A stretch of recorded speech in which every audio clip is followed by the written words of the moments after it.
Hello guys, buenos dias, buenas tardes, buenas noches, depending on at what time you're watching this video. So you probably have noticed already that the format has changed. You're no longer looking at my living room, just a slide, right? I'm trying something with PowerPoint here, in the hopes of making the lessons clearer. If you have any feedback as to whether you prefer this format or the previous one, please do send me an email.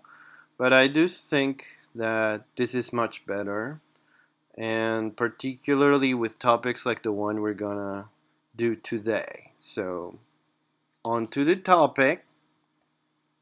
You guys might recall that last class was about yet another irregular verb, right? The verb estar. And I told you at the end of that lesson that the next one would be about the differences between estar and another verb that we did at the very beginning of the semester, the verb ser, right? So guess what? That's exactly what we're going to do. That's the topic of today's lesson. The difference between ser and estar. Now, before we start talking about those differences, I actually want to go back a little and remind you of these two verbs. I know that many of you know them by heart because I quizzed you on them, right? But I think it never hurts to refresh your memory a little. So let's look at ser, right? Which means to be. Yo soy, tú eres, él es, ella es, nosotros somos, ustedes son, ellos son. Now, what do these mean? Well, you know that the verb ser means to be, right? So, yo soy means I am. Tú eres means you are. One you, right? One person. Él es, he is, ella es, she is, and so on and so forth. Nosotros somos means we are, ustedes son means you guys are, ellos son means they are, right? That's the verb ser, which we have done a bajillion times. Let's look at estar. Yo estoy, tú estás, él está, ella está, nosotros estamos, ustedes están, ellos están. And what do these mean? Well, we said last class that estar also means to be. So yo estoy means I am. Tú estás means you are, you, one person, right? Él está means he is. Ella está means she is, and so on and so forth. Nosotros estamos, we are. Ustedes están, you guys are. Ellos están, they are. That's what I mean when I say that both these verbs mean to be. Both. Right? So, what is the difference? Well, there's an actual difference in meaning. The thing is that this difference in meaning does not exist in English. Okay? So, for those of you who speak Spanish, right, even if you don't know the grammar, you'll notice very quickly that you're doing this automatically. You know it intuitively, right? It will just sound right. For those of you who actually only speak English, you'll find it confusing. You will. Do not worry, okay? The difference between ser and estar is probably the hardest topic for English speakers when they're learning Spanish for the first time. Okay? Don't worry. We'll keep this very basic for the purposes of our 101. Okay? I'm going to give you guys a rule of thumb. Before I give you the rule, I will mention that, like any good rule, this rule has its exceptions, okay? It's not valid 100% of the time, but for the purposes of 101, it will always be valid, okay? All the cases that we will examine in 101 will function according to this rule, okay? What is the rule? I actually think it's an interesting rule. Ser is used for permanent characteristics. What do I mean by permanent? Well, let's look at some examples, shall we? Yo soy profesor. As you guys know, that means I am a professor. Yes, yet again, I'm talking about myself. I cannot help myself, I'm a narcissist, sorry. So, yo soy profesor, I am a professor. If you think about it, it's not like I am a professor only when I am in the classroom and then I walk out and I stop being a professor, right? I remain a professor. And when I go to bed, I am a professor. And when I dream, I am a professor. And when I wake up, I'm a professor. I just remain a professor. That's who I am, right? What you do is an essential part of who you are. It's a permanent characteristic. That's why I say I am a professor in Spanish. I use the verb ser. Yo soy profesor.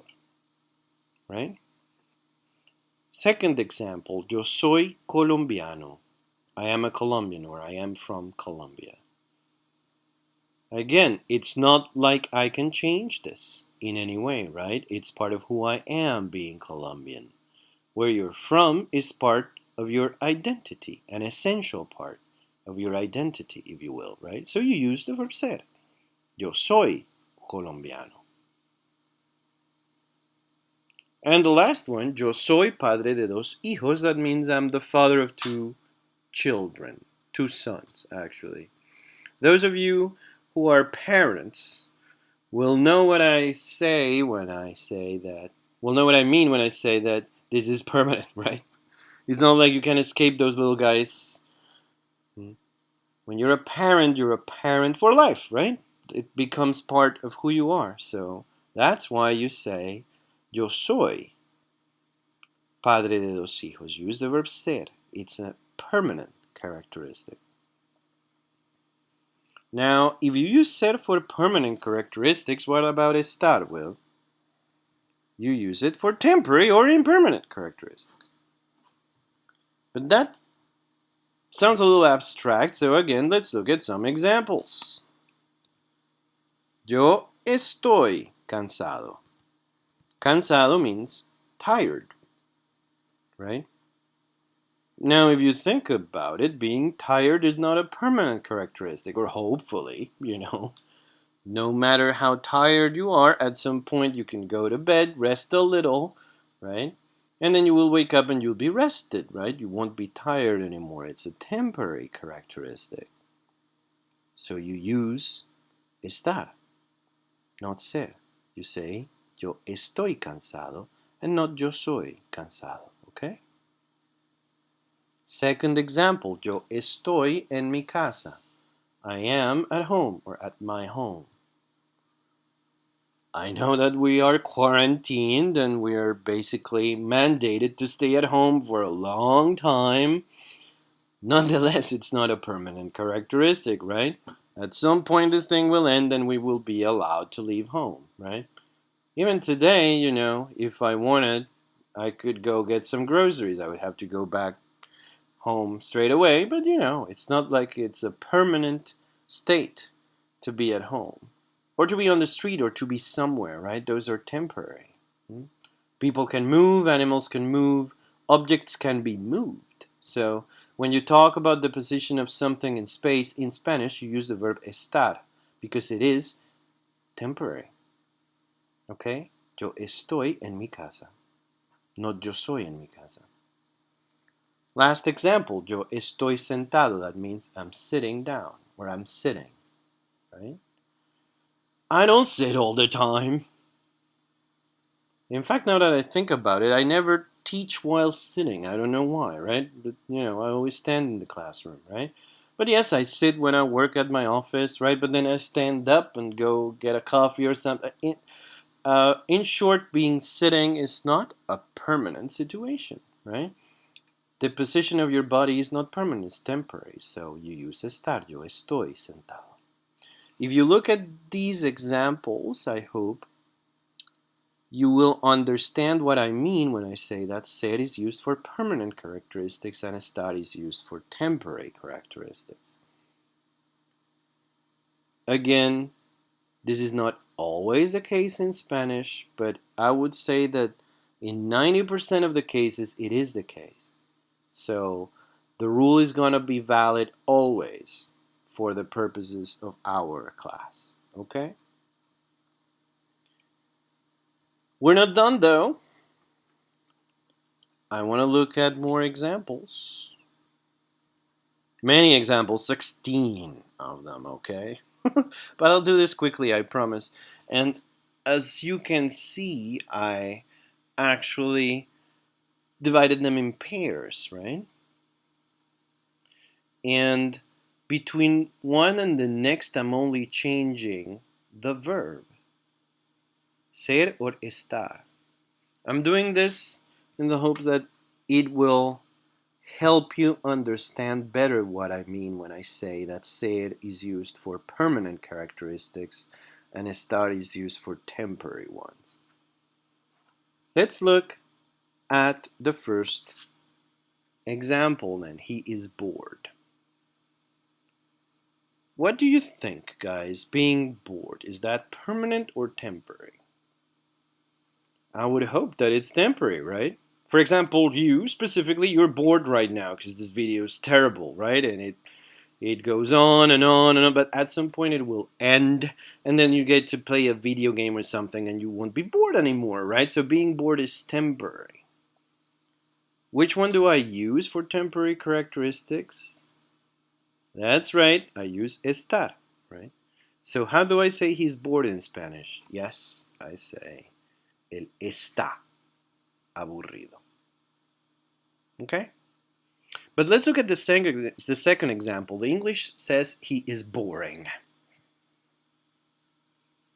Is being boring permanent or temporary? Well, if you're boring, like me, think about it. I enter the classroom and everybody groans. Like, oh, he's back. He's actually gonna teach today, right? So it's permanent. I cannot escape the aura of boredom that surrounds me, right?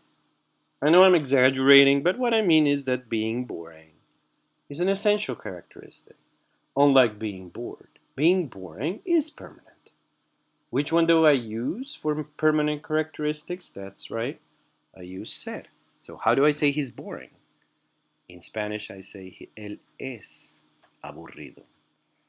See the difference? Let's look at the next one. She's a happy person. Do I say ella es feliz or ella está feliz? Being a happy person. Well, being a happy person, it's like you carry happiness around with you, right? It's like it's a part of your being. So it's permanent. So I use ser. Ella es feliz. Whereas number 4, she's feeling happy, right? It's temporary. It's temporary happiness. Right now, she's feeling happy. So I use estar. Ella está feliz. Let's look at number 5 as compared to number 6. Number 5 says the sky is red. Number 6 says the sky is looking red. How do I say that the sky is red in the sense that it's always red? Like in Mars, right? When it never changes color. Well, I say el cielo es rojo, right? It's permanent. En Marte, el cielo es rojo. In Mars, the sky is red. Whereas the sky is looking red, which is something that happens on Earth, right? When the sunrise or sundown are particularly spectacular, right? But it's temporary, right? Because at some point it will be blue again. So you say, el cielo está rojo. And that actually in Spanish is a very good description of a spectacular sunset, right? El cielo está rojo. Now, number 7, John is sick, right? Is being sick permanent? No, right? You can be healed, right? And then you won't be sick anymore. Which one do I use for temporary conditions? Estar, right? So how do I say that John is sick? I say John está enfermo. How about John is a sick person, right? That's very different, right? It doesn't mean that John is sick. It means that, he's just a sick person, right? So in that case, I say John es enfermo. See the difference? Notice how cool this is. I actually think this is cool. Only by changing the verb, we're really changing the meaning of the sentence, right? Precisely because ser carries that meaning of, something being permanent. So when you say that someone is enfermo, you mean that they're a sick person, not that they're just feeling sick right now. Now, the boys are big, right? Versus the boys are looking big, right? There's a difference, right? If the boys are big, it's like it's an essential part of their being, right? So how do I say that in Spanish? I use ser. Los niños son grandes. But if they are looking big, I mean that this is temporary, right? So I would say los niños están grandes. Let's look at 11 and 12, right? Which in English are actually very different from one another. Number 11 is Maria is free today. Number 12 is Maria is a free woman. It's very different, right? Being free today means that it's your day off or something. Whereas saying Maria is a free woman or saying he is a free man, you're referring to the condition of human freedom. It's much deeper than just having a day off, right? How would you say that you're free today in Spanish? Well, it's temporary, right? Tomorrow you'll be working, but today it's your day off. It's temporary, so you use estar. Maria está libre. How would you say Maria is a free woman? Well, you would say Maria es libre. Notice that in English you have to do a lot to create this changing meaning, right? In Spanish, you only change the verb. It's pretty cool, right? So if you say yo soy libre, it's like you're saying I'm a free man or a free woman. I have the condition of freedom. If you say yo estoy libre, it just means you have a couple hours off and you can maybe have lunch, right? So it's very, very different. Let's look at numbers 13 and 14. I want to speak about a heavy suitcase, but there are two cases. 13, I want to say that the suitcase is heavy in itself. It's like those huge suitcases that are like thick, and you don't know why people buy them, because why do you want a suitcase that is heavy already without having anything inside, right? But whatever, people buy the suitcases they like. I hate those. And number 14 is just the suitcase is heavy in the sense that it's too loaded. There's too much stuff inside, right? There's a difference, right? If the suitcase is heavy in itself, it's like it's a permanent characteristic of the suitcase. So I would say la maleta es pesada. But if the suitcase is heavy just because it's too loaded, it's not a permanent condition of the suitcase. I can change that if I take some stuff out. So I say la maleta está pesada. Okay? And now numbers 15 and 16. 15 says the soup here is always delicious. 16 says the soup here is delicious today. By now you already know the answers to these, right? The soup here is always delicious means that whenever you walk into that restaurant, they have awesome soup, right? So it's like a permanent condition of the restaurant. You would use ser. You would say la sopa aquí es deliciosa, right? Whereas the soup here is delicious today, it just means that today they happen to have delicious soup. It doesn't mean that the chef is a genius or something, right? Just today they hit the mark. So you would say la sopa aquí está deliciosa. That is the difference between ser and estar. Again, ser, you use it for permanent characteristics. Estar, you use it for temporary characteristics. Okay? So, the activity I'm going to give you looks exactly like the slide you're looking at right now, but it's only going to have 4 lines, okay? I'm going to give you 4 sentences in English, and for each sentence in English, I'm going to give you 2 possible translations in Spanish, one using the verb estar, another using the verb ser. And I want you to try and think about this. Does this mean that the condition is permanent, or does it mean that it's temporary? And you will notice that if you think clearly, you will be able to answer it, as long as you remember that ser is for permanent conditions, estar is for temporary ones. Okay? Great. I know this is a complex topic. Again, if you stick with me for Spanish 102, we will look at this in more detail. But for now, this is just a basic introduction to the differences between ser and estar. I hope you guys are doing okay and that the quarantine is not treating you too badly. Please remember that every class has its own activity, right? And that you need to complete all activities, right? That's going to be your grade, right? So the activity for every day counts both as attendance and as the grade for that day. I haven't started uploading the grades to Blackboard.